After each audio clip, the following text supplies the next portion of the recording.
Hey guys, and welcome back to another video on the Watch Addict channel. Today I want to compare two very similar but also very different watches.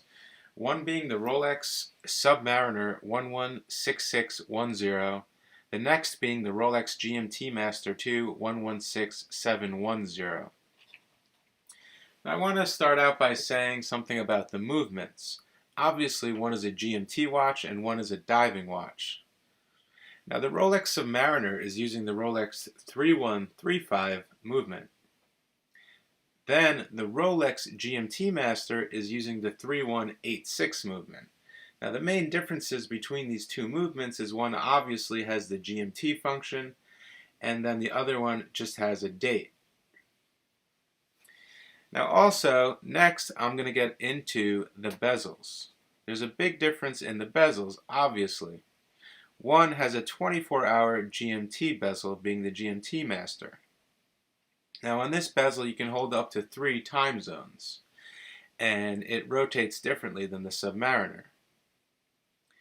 Now the Rolex Submariner also is using a ceramic bezel just like the GMT, but it's mainly used for counting down 60 minutes or timing dives, because it is a diving watch. But they are both made of Cerachrome, and it's very nice with the ceramic. So the main differences basically is the numerals on the bezel and the way they're used for functioning.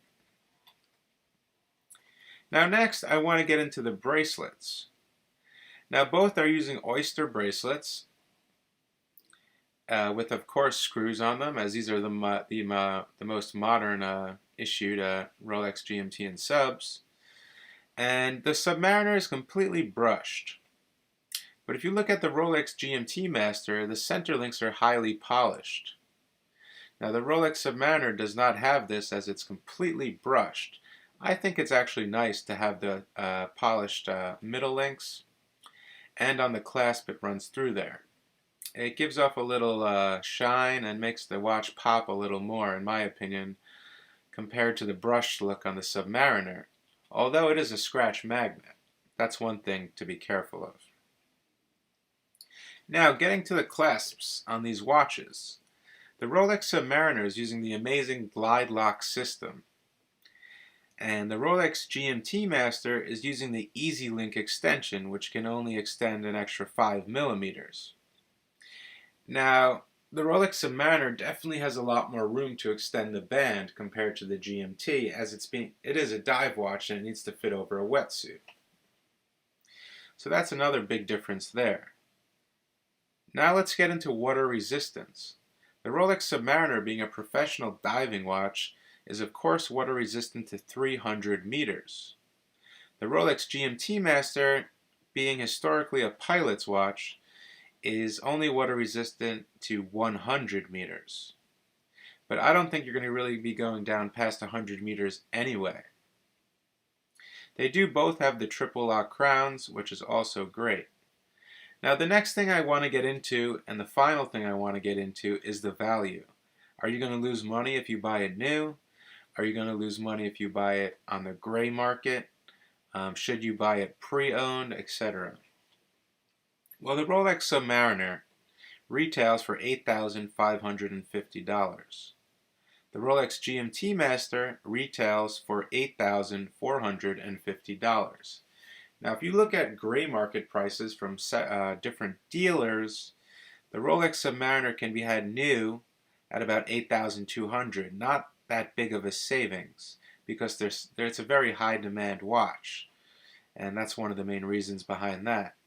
The GMT can be had gray market at about $7,750, and you're saving a little more than the Submariner on the gray market price. Now let's get into pre-owned prices on the current market today. And let me just say this is all in US dollars in the American market.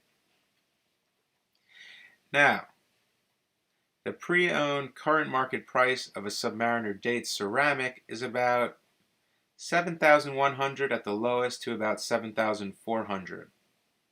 Now the pre-owned current market price of the Rolex GMT can be had at about $6,600 at its lowest to about $6,900. Now, So if you buy, let's say you buy a Rolex Submariner ceramic from an authorized dealer, and you want to sell it pre-owned. You don't like the watch anymore and you want to sell it. You paid $85.50 from the AD, and you're going to sell it on the pre-owned market. You're going to lose about $1,150. Now say you bought the Rolex GMT from an authorized dealer at $8,450. You're going to lose about $1,500 when you go to sell it pre-owned. So you're going to lose a little more on the Rolex GMT.